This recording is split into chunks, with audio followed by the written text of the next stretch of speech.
Hello guys, तो जिस तरीके से क्रिएटर इकोनॉमी बढ़ रही है, वीडियो एडिटिंग एक बहुत ही वैल्यूएबल स्किल बन जाती है क्योंकि मार्केट में वीडियो एडिटिंग की बहुत ही ज्यादा डिमांड है। आज एक शॉर्ट्स वीडियो एडिटर भी एक रील्स का 500 रुपए से लेकर 15,000 तक चार्ज कर रहा है। तो आप जान सकते हैं कि मार्केट में कितनी ज्यादा डिमांड है इस स्किल्स की। लेकिन हाँ, आपको अच्छी स्किल्स आनी चाहिए, आपको अच्छे से वीडियो एडिट करना आना चाहिए, तभी आपको वर्क मिलेगा। ऐसा नहीं है कि आप कुछ भी एडिट करके दे रहे हैं तब भी आपको वर्क मिल रहा है। अगर मिल भी जाएगा वर्क तो आप अगली बार आपको क्लाइंट फिर से वर्क नहीं देगा अगर आपने अच्छा उसको आउटपुट डिलीवर नहीं किया है। तो आज से हम शुरू कर रहे हैं प्रीमियर प्रो की सीरीज, जहां मैं आपको वीडियो एडिटिंग बिल्कुल स्क्रैच से सिखाऊंगा। अगर आज से पहले आपने कभी वीडियो एडिटिंग सॉफ्टवेयर को हाथ भी नहीं लगाया है, फिर भी आप इस सीरीज को देखने के बाद एक प्रो वीडियो एडिटर बन जाएंगे और अच्छे से अपने क्लाइंट को वर्क डिलीवर कर पाएंगे। तो मैं कौन हूँ ये सब कहने वाला? तो मैं खुद एक वीडियो एडिटर हूँ जो पास्ट 3 ईयर से अपने क्लाइंट्स के लिए वीडियो एडिट कर रहा है। तो मैं आपको अच्छे से वीडियो एडिटिंग स्किल सिखा सकता हूँ।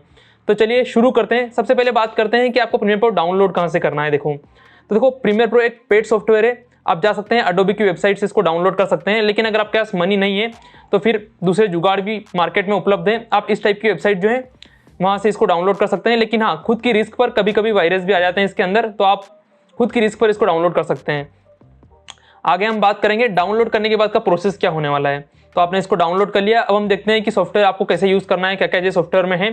तो आज का जो डे 1 है, यहाँ पर हम सॉफ्टवेयर के बारे में देखेंगे, सॉफ्टवेयर का इंटरफेस देखेंगे, क्या कैसा सॉफ्टवेयर का इंटरफेस होता है, कुछ बेसिक चीज़ जानेंगे, कुछ बेसिक सेटिंग जानेंगे जो बहुत ज़्यादा इंपॉर्टेंट है आपके लिए, क्योंकि अगर आप इन सेटिंग्स को नहीं करते हैं तो शायद आपका प्रीमियर प्रो लैग भी कर सकता है। तो हम इन सेटिंग्स के बारे में जानेंगे। तो चलिए शुरू करते हैं। तो हम आ गए अपने पीसी के ऊपर। तो मैं प्रीमियर प्रो को ओपन कर लेता हूँ। तो मैं यहाँ पर 2021 वर्जन यूज़ कर रहा हूँ आपको सिखाने के लिए। इससे कोई फर्क नहीं पड़ता है आप कौन सा वर्जन यूज़ कर रहे हैं, सभी में जो इंटरफेस एक जैसा है, थोड़ा बहुत चेंजेस आ सकता है, उससे ज़्यादा कोई चेंजेस नहीं होगा आपकी किसी भी वर्जन के अंदर, तो उससे कोई फर्क नहीं पड़ता है। मेरे पीसी के अंदर 2021 का वर्जन बहुत बेटर चल रहा है, तो मैंने ये वाला डाउनलोड किया है। आपके पीसी के हिसाब से जो भी वर्जन बेटर हो आप वो डाउनलोड कर सकते हैं। आप ये वाली वीडियो चेकआउट कर सकते हैं, इसमें मैंने बताया है कि आपके पीसी के हिसाब से कौन सा वर्जन आपके लिए बेस्ट होगा।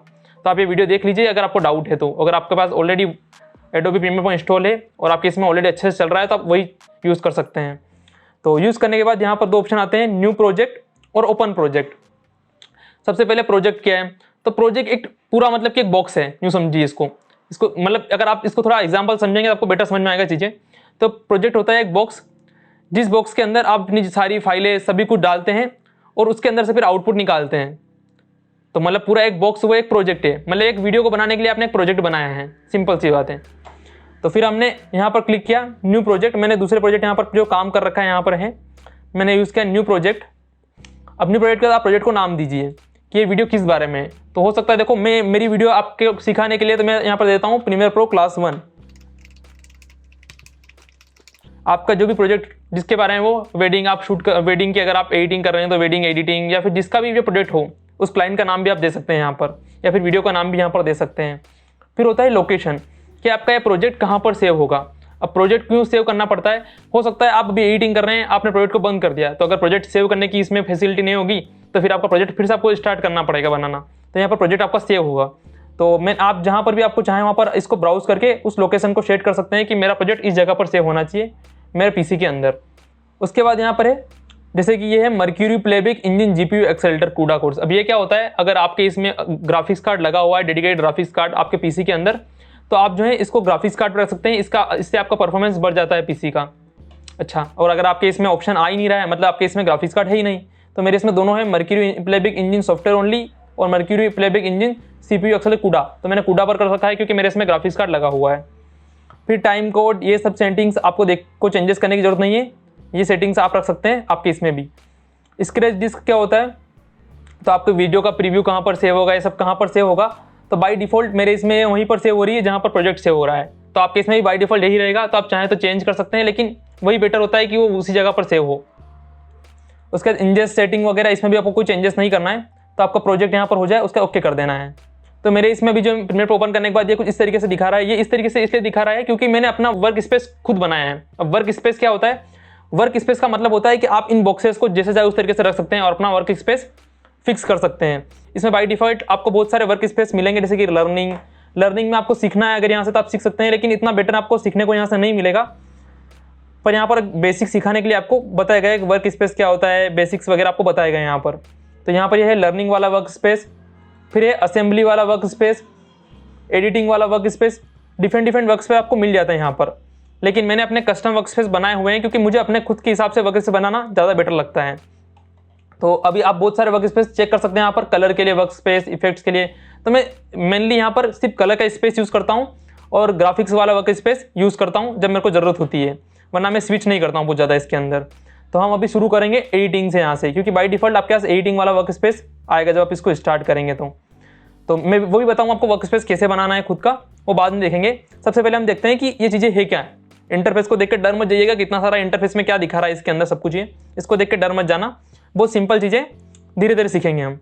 तो अब हम बात करते हैं एक एक सेक्शन की। सबसे पहला सेक्शन है ये वाला, इसको बोलते हैं हम प्रोजेक्ट विंडो। यहाँ पर हम अपने सारे प्रोजेक्ट्स को इंपोर्ट करते हैं, जैसे आपकी जो भी फाइलें होती है, जितनी भी आपकी इमेजेस, आपका बैकग्राउंड म्यूजिक, सब कुछ यहाँ पर हम इंपोर्ट करते हैं। तो ये आपका है प्रोजेक्ट विंडो।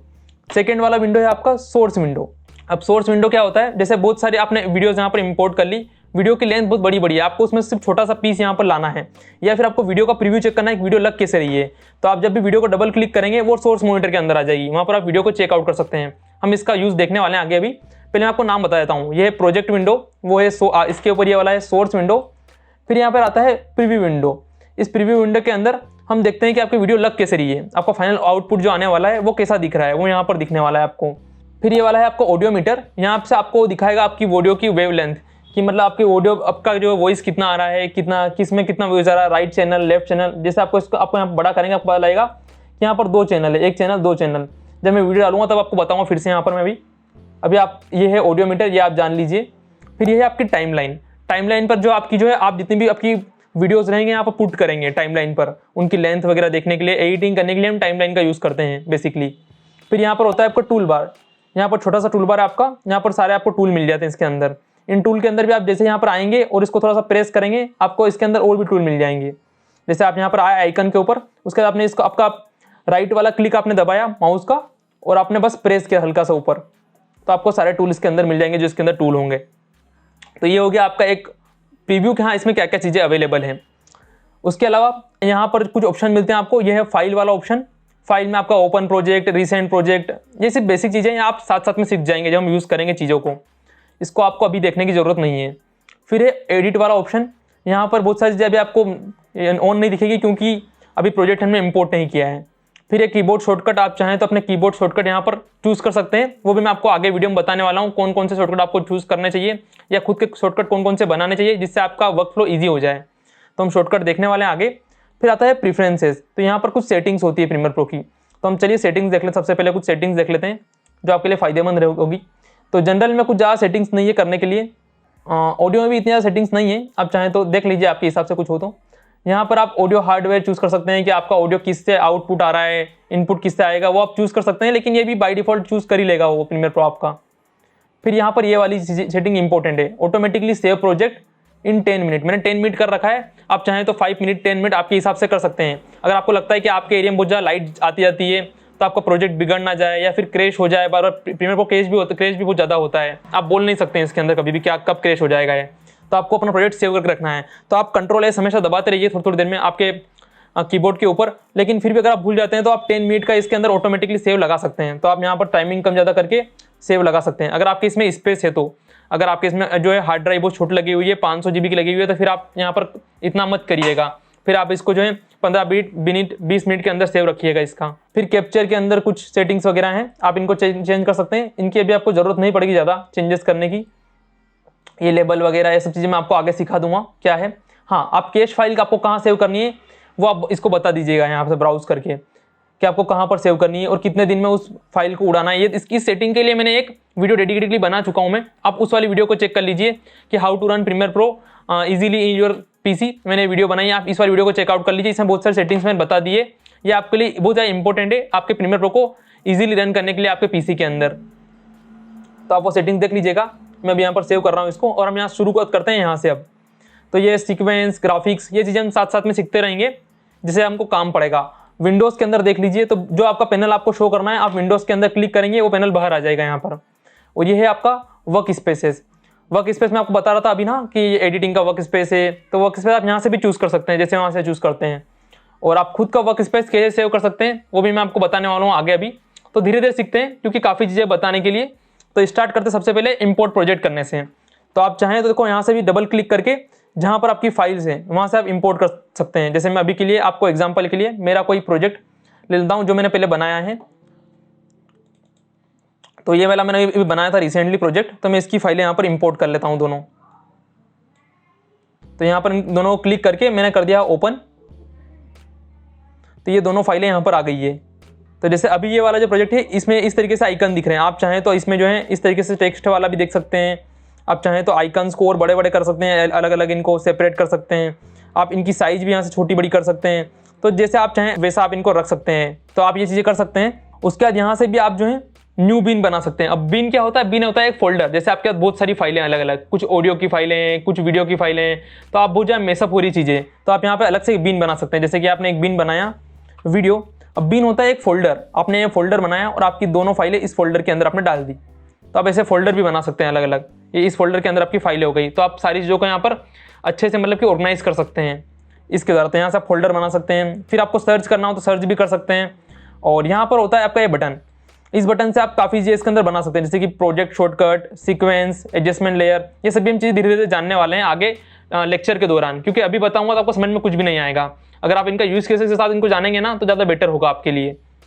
तो यहाँ पर जो ऑप्शन है सीक्वेंस, अब सीक्वेंस क्या होती है? तो सीक्वेंस एक इंपॉर्टेंट चीज़ है। देखो मैं आपको समझाता हूँ सीक्वेंस क्या है। तो आपने क्या, देखो मैं एक एग्जांपल लेता हूँ। जैसे आपको एक वीडियो एक एडिट करना है, उस वीडियो के आपने अलग अलग पार्ट्स आपने जो है शूट किए हैं। जैसे आपने कुछ आपके इंडोर आपके घर के अंदर शूट किए हैं, कुछ पार्ट आपने मार्केट के अंदर शूट किए हैं, कुछ आपने जो है अलग जगह पर शूट किए हैं, अलग अलग आपने शूट कर लिए हैं पार्ट्स। अब सारे पार्ट्स को अगर आप एक साथ एडिट करने जाएंगे, और वो बहुत बड़ी चीज़ मतलब कि बहुत बड़ा जो है एक प्रोजेक्ट है, तो अगर आप सारे पार्ट्स को एक साथ में अगर एडिट करेंगे तो बहुत ज़्यादा मेसी हो जाएगा, आपको समझ में कुछ नहीं आएगा क्या हो रहा है, कौन सी फाइल पहले आ रही है, कौन सी बाद में आ रही है। तो उसके लिए आप अलग अलग सीक्वेंस बनाते हैं। अब सीक्वेंस क्या होती है? जैसे एक सीक्वेंस एक फोल्डर बन गई, एक सीक्वेंस जो है एक अलग एडिट बन गई, एक छोटी एडिट, एक छोटी सी एडिट बना के आपने आधा पार्ट वहाँ पे एडिट कर लिया। दूसरे सीक्वेंस के अंदर आपने आधा वाले पार्ट जो आपने जो घर के अंदर शूट किए वहाँ पर शूट कर मतलब एडिट कर लिया। आधे पार्ट जो आपने बाहर शूट किए उसके लिए अलग सीक्वेंस बना ली। तो आपने अलग अलग सीक्वेंस बना लिए। सीक्वेंस अल्टीमेटली जो है एक प्रोजेक्ट का ही पार्ट है। जैसे एक बड़ा बॉक्स है उसमें छोटे छोटे बॉक्स रखे हुए हैं, लेकिन है पूरा एक प्रोजेक्ट ही। वो आप देखेंगे तो पूरा प्रोजेक्ट साथ में ही दिख रहा है, लेकिन उसके अंदर छोटे छोटे बॉक्स रखे हुए हैं उसके अंदर। तो एक सही से छोटे छोटे बॉक्स हैं एक बड़े बॉक्स के अंदर, वो ये होता है सीक्वेंस। तो आप चाहे एक सीक्वेंस बनाइए, उसके अंदर पूरी वीडियो एडिट कर लीजिए, अलग अलग सीक्वेंस बनाइए, अलग अलग एडिट कर लीजिए। ये आपके ऊपर डिपेंड करता है, और कितनी बड़ी प्रोजेक्ट की लेंथ है उस पर भी डिपेंड करता है। तो बहुत सारी चीज़ों पर डिपेंड करता है ये चीज़ें। तो हम यहाँ से सीक्वेंस पर क्लिक करेंगे, तो आपका जो भी कैमरा है आप उसके हिसाब से सीक्वेंस यहाँ से चूज़ कर सकते हैं। उसके अलावा सेकेंड मेथड है सेटिंग्स। तो मैं अधिकतर यहाँ सेटिंग्स के हिसाब से अपनी सीक्वेंस बनाता हूँ। तो मेरे को जो है जैसे कि अधिकतर जो अपन यूज़ करते हैं अपने मोबाइल के हिसाब से, या 1920 जो 1080 पिक्सल के हिसाब से, रेजोल्यूशन के हिसाब से हम यहाँ HDV 1080 वाले पिक्सल यूज़ करते हैं। और इसके अंदर भी हम जो कितना फ्रेम होता है वो उसके हिसाब से फ्रेम यूज़ करते हैं। जैसे आप जानते होंगे कि जब आप शूट करते हैं तो 1 सेकेंड के अंदर 29 फ्रेम शूट होती है, या फिर 25 फ्रेम, 60 फ्रेम, इस तरीके से शूट होती है आपकी जो वीडियो होती है। तो ये शूट होती है। तो ये चीज़ें होती है। टेक्निकल के अंदर हमने जाएंगे नहीं कि टेक्निकली चीज़ें क्या होती है, टेक्निकली हम चीज़ों को नहीं जानेंगे, मैं आपको बता रहा हूँ बस क्या चीज़ें होती है। उसके अलावा पिक्सल एस्पेक्ट रेशियो होता है। तो देखो ये चीज़ें होती है, लेकिन मैं सही बोलते मैं इस चीज़ को यूज़ नहीं करता हूँ, क्योंकि यहाँ से बहुत ज़्यादा मेसी हो जाती है। चीज़ समझ में नहीं आती कि आपने वीडियो किस में शूट करी थी, आपने फ्रेम क्या रख लिया है यहाँ पर, और फिर चीज़ें बहुत ज़्यादा बेकार हो रही है उसकी वजह से।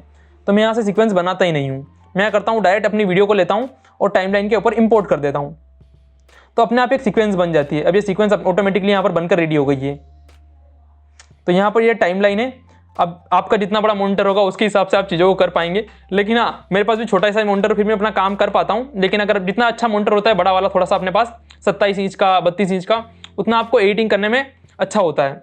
लेकिन मेरे पास बहुत छोटा मॉनिटर है 16 इंच का, उसमें भी एडिटिंग में कर रहा हूँ, तो आप कर सकते हैं। हाँ मैं बहुत जल्दी परचेस करने का सोच रहा हूँ अब नया मॉनिटर, लेकिन आप इसमें भी एडिटिंग कर सकते हैं अगर आपने अच्छे सबको ऑर्गेनाइज कर रखा है तो। इसलिए मैंने खुद का वर्क स्पेस बना रखा है, क्योंकि यहाँ पर इस वर्क स्पेस के अंदर एडिटिंग करना बहुत ज़्यादा डिफिकल्ट है अपने लिए। तो बस यहाँ पर मैंने इसको इंपोर्ट कर लिया है। और अब हम जो है तो यहाँ पर आप इंपोर्ट का काम करेंगे सारा आपके इस बीन के अंदर। और इसमें और भी फोल्डर होते हैं, जैसे कि मीडिया ब्राउज़र वगैरह। ये फोल्डर ज़्यादा काम में नहीं आएंगे आपको, फाइल की इन्फॉर्मेशन वगैरह, इफेक्ट्स वगैरह। तो यहाँ पर आपने इंपोर्ट वगैरह कर लिया। उसके बाद ये है सोर्स मॉनिटर। तो अब मैं दिखाता हूँ सोर्स मॉनिटर का एक्चुअली यूज़ क्या है। देखो, तो आप जानना चाहते हैं कि सोर्स मॉनिटर में हम क्या करते हैं जब अपने पास ऑलरेडी यहाँ पर सब सारी चीज़ें हैं। तो जैसे ही मैं डबल क्लिक करूँगा ना, तो ये वीडियो यहाँ पर आ जाती है। तो ये है अपना सोर्स मॉनिटर। तो आपको जब भी वीडियो को देखना होता है आगे पीछे करके कि वीडियो में क्या है, तो आप यहाँ पर इसको डबल क्लिक करके यहाँ पर ला सकते हैं, या फिर आपको छोटा सा पार्ट चाहिए अगर वीडियो के अंदर से जैसे, तो आप क्या कर सकते हैं, यहाँ पर देखो अलग अलग चीज़ें दे रखी है। जैसे एक है मार्कर। अब मार्कर क्यों यूज़ होता है, मार्कर का यूज़ हमको दिखाना है कि इस वीडियो में यहाँ पर बीट आ रही है, यहाँ पर कुछ चेंज हो रहा है, तो आप मार्कर लगा देते हैं यहाँ पर। तो आप सिंपली मार्कर पर क्लिक करेंगे, मार्कर यहाँ पर लग गया है। तो अगर आपने देखो यहाँ पर कोई सीन, आपको पता है कि यहाँ पर कोई सीन आ रहा है, तो आपने मार्कर लगा दिया है, तो आपको दिक्कत नहीं आएगी, पता है यहाँ से सीन चल रहा है, आप डायरेक्ट यहाँ से उस सीन को काट कर ले जा सकते हैं। तो ये मार्कर का यूज़ होता है। कंट्रोल जेड करेंगे तो वो चीज़ें अंडू हो जाएगी फिर से, तो अंडू करने के लिए कंट्रोल जेड होता है, आप समझ लीजिए इस चीज़ को। और रीडू करने के लिए कंट्रोल शिफ्ट जेड होता है। तो ये तरीका होता है इसके अंदर। उसके बाद जो है ये होता है इन एंड आउट पॉइंट। अब इन एंड आउट पॉइंट क्या होता है, जैसे आपको इस वीडियो के अंदर से एक छोटा सा पार्ट चाहिए, तो आपने इसको इन पर क्लिक किया, फिर आउट पर क्लिक किया, इस छोटा सा पार्ट में दे लिया।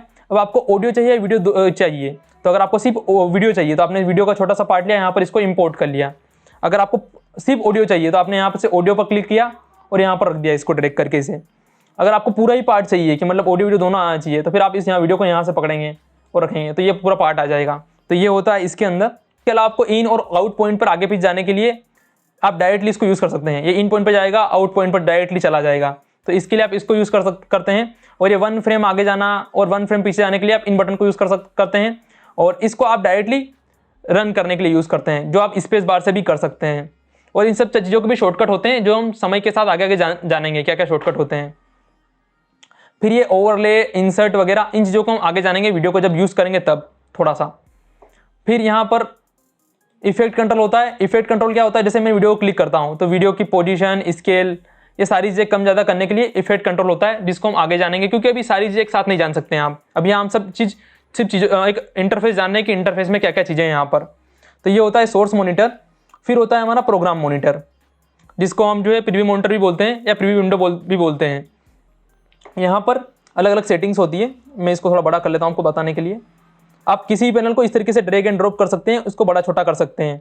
और अगर आप चाहें कि मैं हाँ ये वर्क स्पेस मेरे लिए बेस्ट है, मेरे को मेरा वर्क स्पेस ऐसा ही रखना है हमेशा के लिए, तो आप जाइए विंडोज़ के अंदर और यहाँ पर वर्क स्पेस के अंदर जाकर एक save as a new workspace इसको डाल सकते हैं। तो मैं इसको यहाँ पर नया नाम देता हूँ, दीपक न्यू, और इसको सेव कर देता हूँ।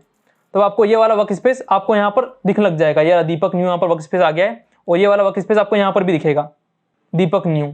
तो आप चाहते हैं कि फिर से वर्क स्पेस वैसा ही हो जाए जो पहले अपने पास था, तो आप जाइए इसके अंदर वर्क स्पेस के अंदर और यहाँ से आप करेंगे रीसेट टू सेव्ड लेआउट, तो फिर से वैसा ही बन जाएगा जैसा आपका वर्क स्पेस था। तो ये कुछ चेंजेस के लिए होता है। हमारा वर्क स्पेस ऐसे ही था पहले भी, तो ऐसे ही है अभी भी वो, लेकिन इस तरीके से आप चेंजेस कर सकते हैं वर्क स्पेस के अंदर अपने हिसाब से। फिर जो इन एंड आउट पॉइंट का मैंने आपको यहाँ पर बताया था अभी सोर्स मॉनिटर के अंदर, यहाँ से फिर से मैं सोर्स मॉनिटर के अंदर चला जाऊँगा। सोर्स मॉनिटर के अंदर वो चीज़ें यहाँ पर भी होती है, यहाँ पर भी आप वैसे ही मार्कर डाल सकते हैं टाइमलाइन के ऊपर, 1 फ्रेम आगे जाने, पीछे जाने, इन पॉइंट पर जाने के लिए कर सकते हैं। और ये चीज़ें यहाँ पर मैंने छोड़ दी अभी, ये चीज़ें मैं आपको बाद में बताऊँगा। थोड़ा सा ओवरराइट और ये चीज़ें होती है वीडियो के अंदर, वो मैं आपको आगे बताऊँगा जब टाइमलाइन का यूज़ करेंगे हम आगे जाकर थोड़ा सा। फिर होता है एक्सपोर्ट फ्रेम। तो अगर आपको किसी फ्रेम का एक स्क्रीनशॉट लेना है तो आप इस पर क्लिक करेंगे, एक्सपोर्ट फ्रेम, और आप उस फ्रेम का नाम देंगे, क्या आपको फ्रेम का नाम देना है। फिर फॉर्मेट वगैरह आप चूज़ करेंगे किस फॉर्मेट में आपको इसको रखना है, तो PNG रखना है हमको।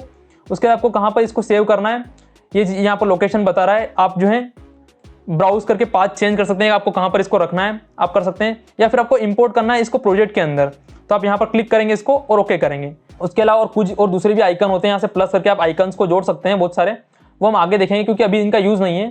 धीरे धीरे यूज़ केसेस के हिसाब से हम चीज़ों को लाते रहेंगे अपने प्रीमियर प्रो के अंदर, तो हम आगे इसको देखने वाले हैं। फिर यहाँ से आप क्वालिटी बता सकते हैं कि आपको अभी इसकी क्वालिटी क्या रखनी है। तो अगर आप फुल पर रखेंगे तो अगर आपका पीसी इतना अच्छा नहीं है तो आपकी प्रीव्यू लाइन पर ये थोड़ा सा हैंगअप होगा, मतलब कि हैंग होने लग जाएगा थोड़ा सा चलाने पर।